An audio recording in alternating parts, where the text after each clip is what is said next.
So Alexis and I did our independent study. We did our independent study on. No, it's the mouse. It's the mouse. Sorry, I turned it on.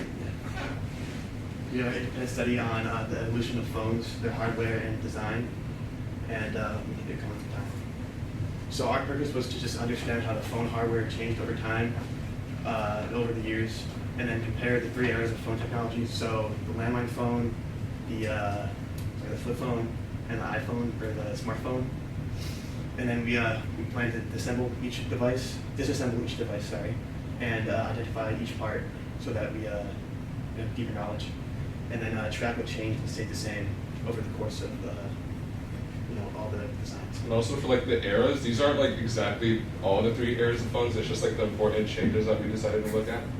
Yeah. So the first phone was a landline phone, which is the modern portable landline, and then the flip phone, which is just a basic jitterbug flip phone or flip 2. So used by that, it's just like a basic flip phone almost.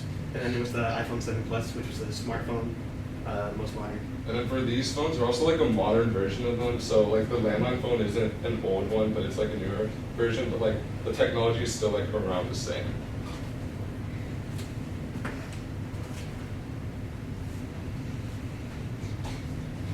Okay. So the hardware was a microphone, speaker, a keypad, the ringer, the circuit board, and so they're all labeled through here. It's kind of difficult to see from seeing, but so how it works is your voice vibrates the air around the metal plate, which is the microphone, and that vibration is turned into a electrical signal, and that is that signal travels through a phone, through the handset cord into the base unit, into the phone line jack, which all sends the signal into the telephone network. So that signal travels through switching centers, so like an operator center almost, but not operated. And those route the signal to the correct phone. And then when the other phone receives the signal, the electrical waveform vibrates through the plate, so like the reverse of the microphone. And that would be the speaker. And then that changes air pressure, so it pretty much exactly replicates your voice.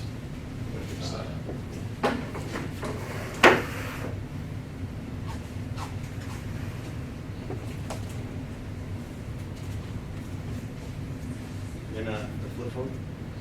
So similar to the landline phone, it has a microphone, the speaker, the keypad, the circuit board, the two displays, so the front display and the inside display here, and then the SIM card, and then and then the antenna, and then the battery, as well as the hinge. So just like the landline phone, the microphone catches your voice on the vibrating plate, and it turns it into an electrical signal instead of a what's it called? Instead of the analog signal. Oh yeah. And the processor then turns it into digital data, so that because it's wireless instead of wired like the landline phone.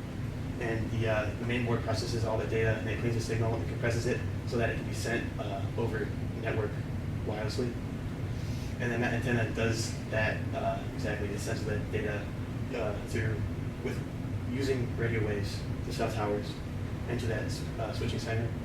And then the next phone receives that data from its antenna, and it sends it to the main board, and the speaker converts digital sound into real waves, like with the phone. And then the LCD screen is able to display all the important information, so like caller ID, phone number, anything that you need to know about who's calling you or where you need to call from. And all of that is powered by the lithium-ion battery, which is you take it off.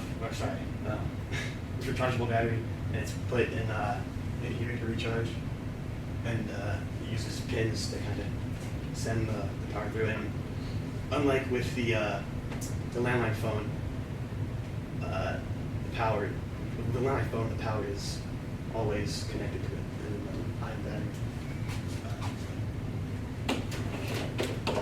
And then we made boards for like each of the different phones with like similarities and differences. And so this is one for the flip phone and the landline phone. So with the microphone, the landline, the microphone is significantly larger than the flip phone, and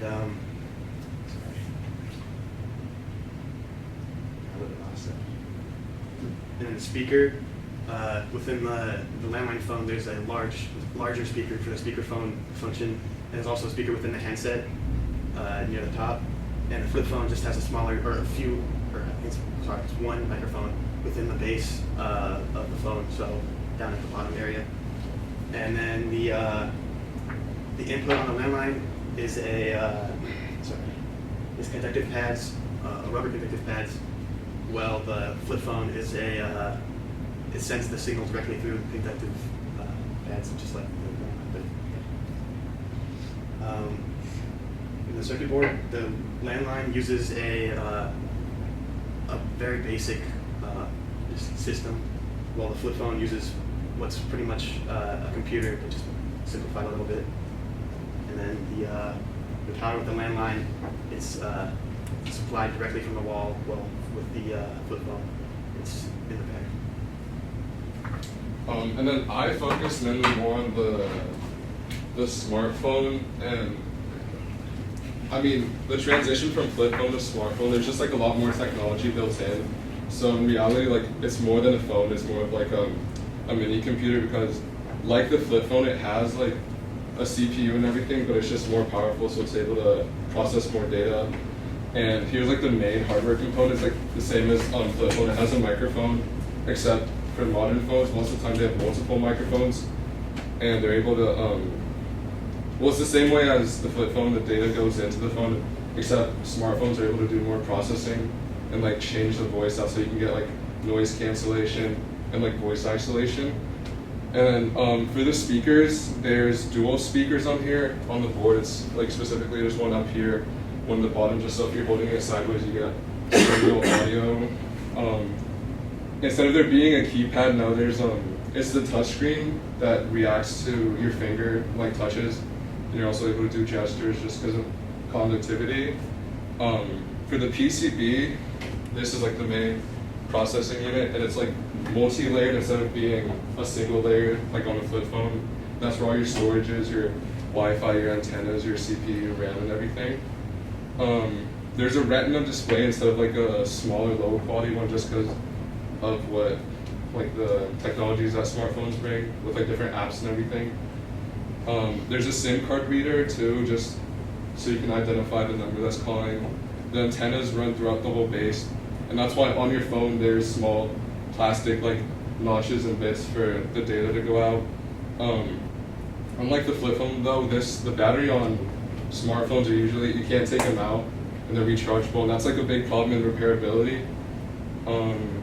And there's also just a lot more sensors to process more data, and it works around it like about the same way, except there's like more possibilities just because it's like a mini computer.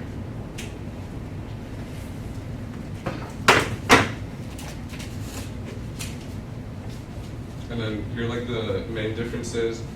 For the microphone, like I said, there's multiple microphones on a smartphone just to process more data since it's able to handle more.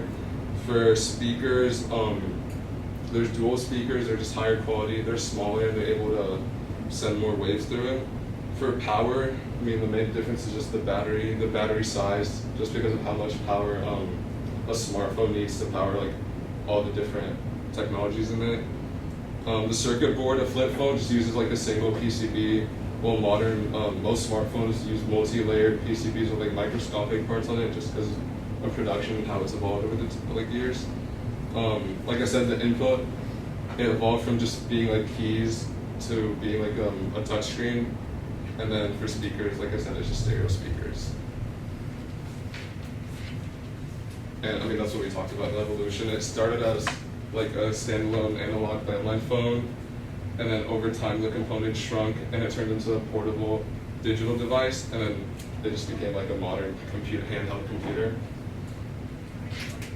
And here's kind of what I talked about earlier, just the components that stay the same over time. Because it's a phone, you need a microphone and a speaker for audio to go in and out.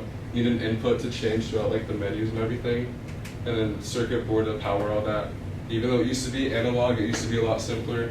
And then when it moved to digital, they got more complex and they got smaller. And then for power, I mean the landline phones just use straight power from the cord, and then they moved to lithium-ion battery just for portability. And so what we learned from this was we're able to identify hardware now in most phones. Although it's like for different phone brands, they use different PCBs and like batteries and everything. You're able to tell the parts just because the process of making them is similar. We're able to disassemble everything now safely. That was one of our main concerns, making sure we didn't break any of the parts, especially with the modern phone since it's more fragile. There's like smaller components, there's ribbon cables you can't rip. We've also learned how phones evolve over time, what technologies allowed that to happen, and how they're able to get more complex over time while shrinking. And then repairability is like a big part in this.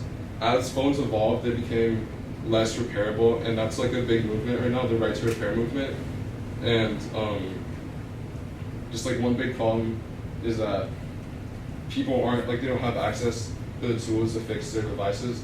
Like for the modern phone, one problem was there was like proprietary standoff screws that you don't have like a regular screwdriver that can take those out. So that was one problem for me. I had to order that and like wait for that to come in order to take that piece off. But that's about it for that. Those are our resources. And is there any questions?